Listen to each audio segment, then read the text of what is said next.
My name is Donnie Sanciato. Alicia Shapiro. Priscilla Fernandez. Hillary Bluestein-Lyons. Matrika Hay. Vicky McGee. Jennifer Williams. Brian Armstrong. I am the creator and founding director of Not Burnt Out, Just Unscrewed. I was a part of NBOJU for, I think, maybe a year in 2003 to 2004. 2003, 4 to 2014. I joined NBOJU just before their 2-year anniversary, and I left in 2015. So I don't know how many years that is. I was in the troupe from 2004 to about 2005 or 6. I was with NBOJU, aka Unscrewed Theater, from 2005 to 2013.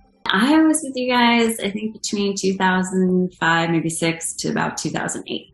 I was with NBOJU for, I think, roughly about 3 years, from shortly after the theater opened, which is somewhere around spring of, I think, 2013-ish, until the end of 2016. I left December of 2016 before moving out to England.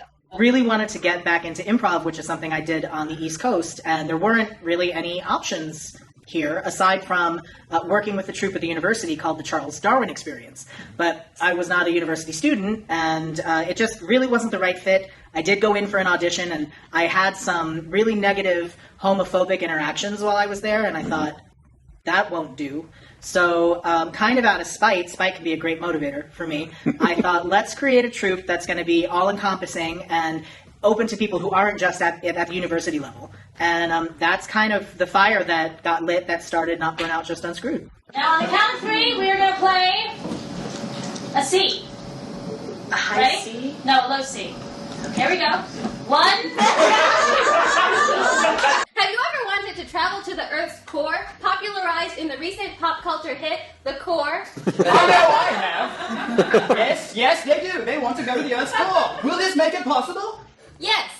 As long as you have 75 pounds of weight to center your body, and you spin this lever here, you will create a sort of drill that will allow you to travel the thousands and thousands of miles needed to reach the center of the Earth. But won't the extreme temperatures melt my body and turn my skeleton into dust before I get near the center of the Earth?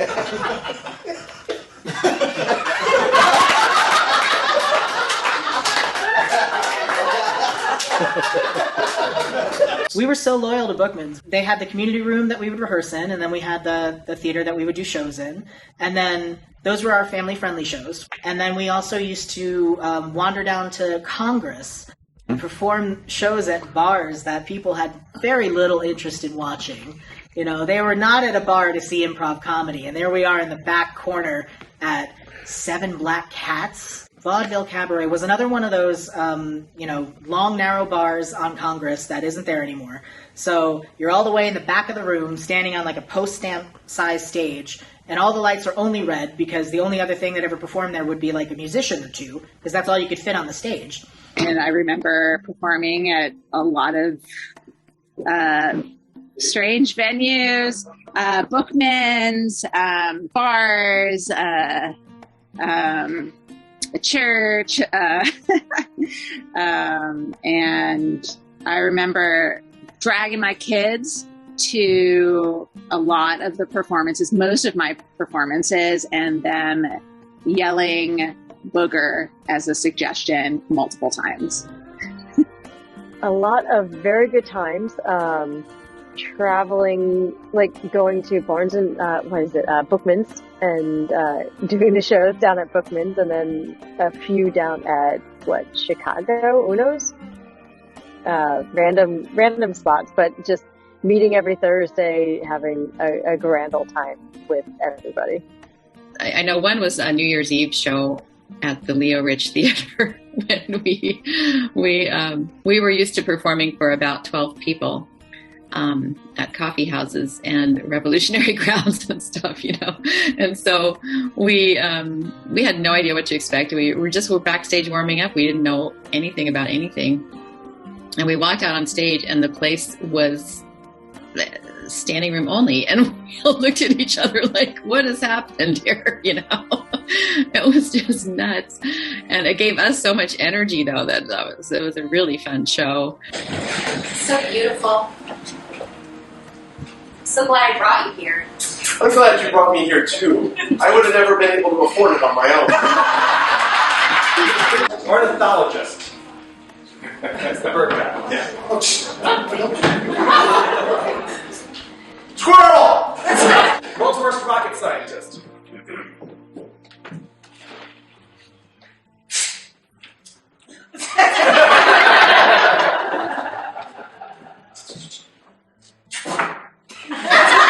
Chimney sweep. World's worst chimney sweep. I brought my toothbrush. I didn't really know who the Rolling Stones were. That's really bad. I do now. And so I took it literally and I started doing somersaults across the stage as if I were a Rolling Stone. And I just remember it getting a really big laugh because it's so unexpected. But to me, that was the only thing I could think of. It was at a bar one night. It was maybe 4 or 5 of us, and we did the Jerry Springer show. I was Snow White, and we were with those, some of the 7 dwarfs. And what you guys did was plant somebody in the audience. And I remember he was just kept yelling at me. And finally, I was just like, "Shut up, Dad!" And yeah, that got a lot of laughs. Yeah, so I was like, "Oh, look, I'm funny right now." Where you were talking about like one of those singing, the Tibetan bowls. Yeah, Tibetan bowls. And every time you would do the bowl, you would make the sound, to let us know it was a singing bowl. And the scene went on and on and on, and finally your scene partner, I believe it was Sarah T, said, "How do you do that?" And you said, "Like this." Thanks, I like pink a lot myself. How does it make that noise? With this. It was hysterical, and it still sticks with me. Just like Mark wearing a tie around his head and coming in asking if we knew where he could find Thai food.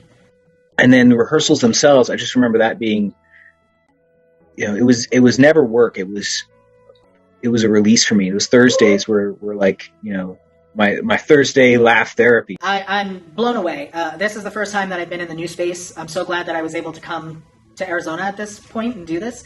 It's just absolutely gorgeous. It's amazing to have seen the glow up from the 7 Black Hats vaudeville cabaret days where we were rehearsing in someone's home to the first space that was also a gorgeous space to this beautiful thing with the center next door. It's wonderful. I'm so filled with pride and gratitude to have been involved in this, and so glad that it's still happening. Like I keep telling myself, if it's still happening, it must be for great reasons.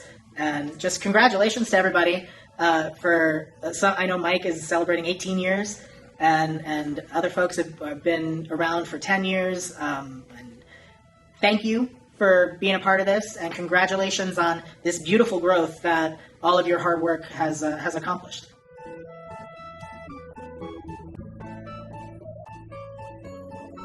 Mark was just this teddy bear of a man that wouldn't allow you to not like him, and not in a cloying way or an annoying way. He walked into a room and he was everybody's best friend, and everybody liked it.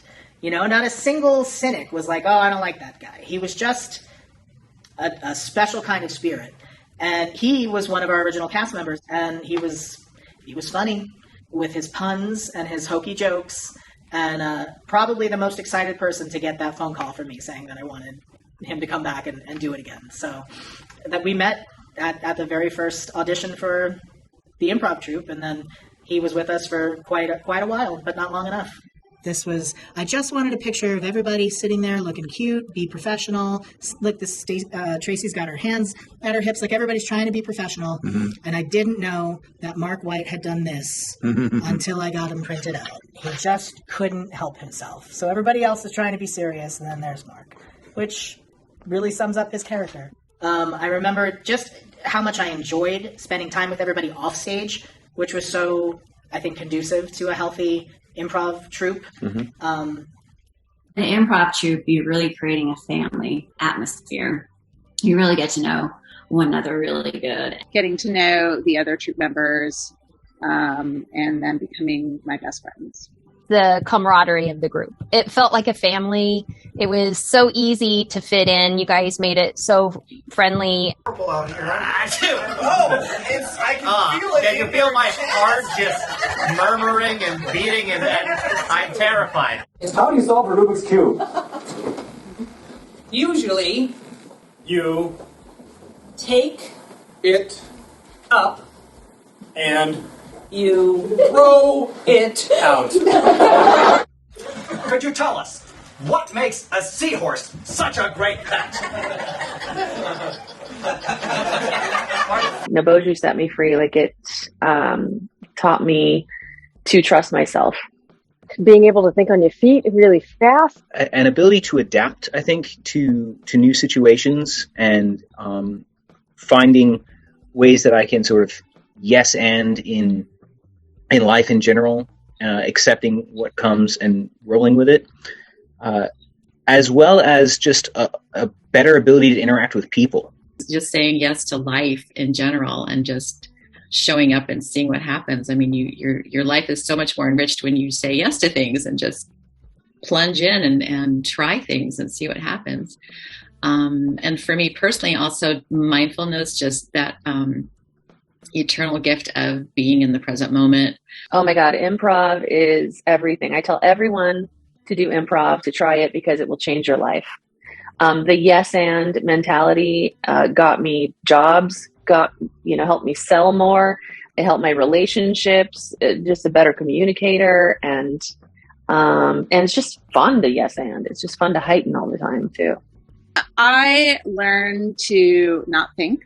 I learned to not second guess myself. I learned that if I felt like vomiting before the show, it usually would pass. It really teaches you to be fearless. And I think that's probably maybe my biggest lesson I took from it. It was like, you know what? You may feel stupid. You may feel dumb. You don't know what you're doing. But just go out there and do your best. And, it often turns out fine. You make it much worse in your head. And so I think that is the lesson I took into my life, was just, you know what, let's just do it. What's the worst that could happen, What the girls noticed next was that the moon was growing ever closer. Oh God, the moon's getting so close. It's so big and so hairy. Welcome to our meeting here tonight. We're excited that you come today.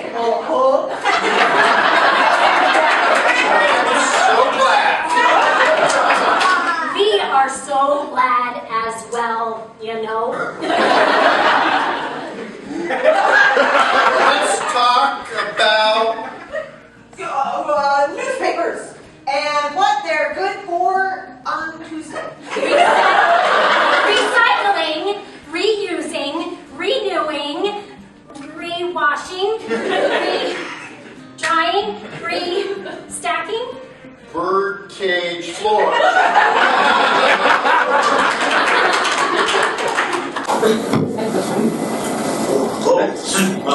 Mammoth. I kill, you cook. I invent feminism. Laughing, our butts off every time we get together. I mean, there's nothing like it. My gosh, I can't believe it's 20 years already. So first of all, congratulations on 20 years. That's a huge accomplishment. I mean, to be able to stick with it and entertain people for 20 years, that's truly amazing. I'm so proud of you guys. I'm so happy for you, and I wish you all the best in future years, because you guys are going to kill it. I am extremely happy and so thrilled that it's 20 years for NBOJU. Very fond memories. I love everybody. The friendships that I have made throughout this troupe have transcended those 20 years and still continue. All I wish is continued success and much love for everybody that joins and those that come to see the productions in the theater. Thank you so much for letting my freak flag fly and teaching me how to live a better life and how to think on my feet And yeah, and just feeling like I'm a part of a community where we all share this one thing in common, and it's pretty special.